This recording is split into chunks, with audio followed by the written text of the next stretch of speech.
Must see. Mama octopus is patiently waiting for her eggs to hatch.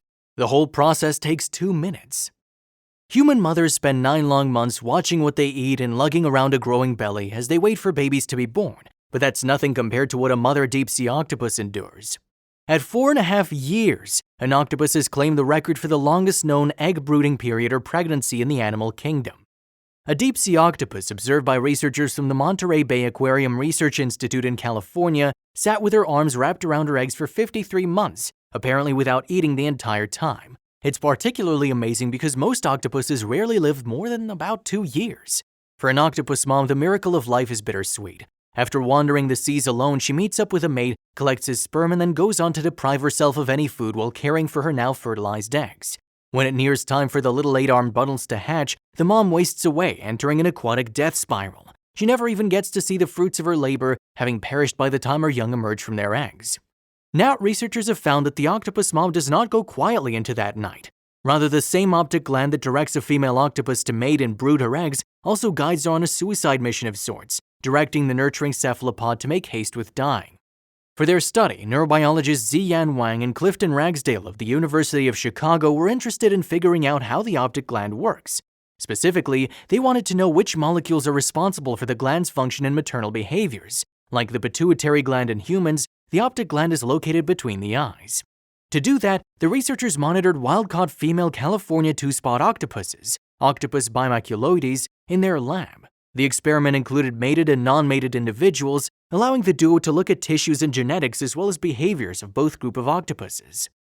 The brooding females, the scientists found, cared for their egg clutches for the first 8 days on average, blowing water of the eggs and stroking them with their suckers. The octomoms also kept eating. We were a bit surprised that there was a period of feeding while brooding that preceded the fasting period because it hadn't been characterized before. Results like this demonstrate how much more there is to know in these animals, Wang told Live Science. During the next stage of brooding, the females stopped eating. After about 11 days of fasting, the octopuses entered a rapid decline, the researchers wrote. Behaviorally, they seemed to be hastening death, the researchers said. The researchers watched as new mothers rammed their mantles into the glass sides of the aquarium or the gravel at the bottom of the tank, leading to deep wounds that didn't heal. Some of the mothers took to excessively self-grooming their bodies. Rather than running the first pair of arms over their head and mantle as is typical, these octopus moms groomed with all their arms in somewhat of a flurry that created a turbulent mass of entangled arms, which was followed by self-cannibalization of the arm tips or suckers. The researchers wrote online on October 8th in the Journal of Experimental Biology. The over-grooming and self-mutilation are definitely odd to witness, Wang said. And after the self-mutilation and cannibalism, the animal showed physiological signs that death was near. The skin around their eyes sank in and their skin paled. Their pupils, which are usually aligned perpendicular with respect to gravity, shifted, suggesting deterioration in at least part of the central nervous system, the scientists wrote. When the researchers analyzed the optic glands at different stages of the mother's lives, they found that certain molecules related to gene expression were activated depending on which stage the mother was in. Specifically, they found that 4 different molecular pathways were activated for the 4 stages of the female octopus's reproductive life: unmated behaviors, feeding once eggs hatch, fasting, and decline, a spiral toward death.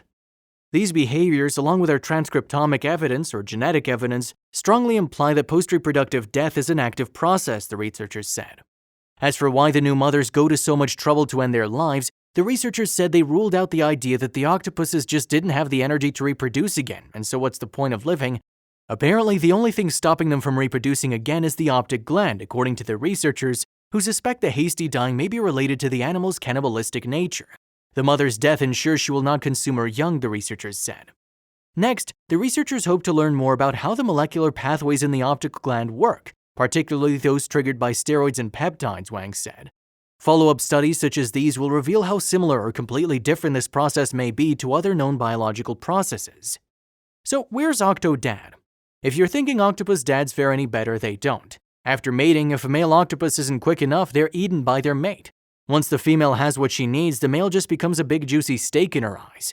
To be fair, the female octopus could probably use a protein boost to help fuel her egg-laying and brooding future. Even if the male does manage to escape, they also die shortly after thanks to their optic gland. So how do octopus give birth? It's quite simple, they completely sacrifice themselves. And while an octopus mom will never be able to see her babies grow up, she gives everything up, including her life, to make sure they're well cared for until they hatch. For these devoted moms, the miracle of life sure is bittersweet. If you like this video, please share and subscribe to our channel for more amazing facts.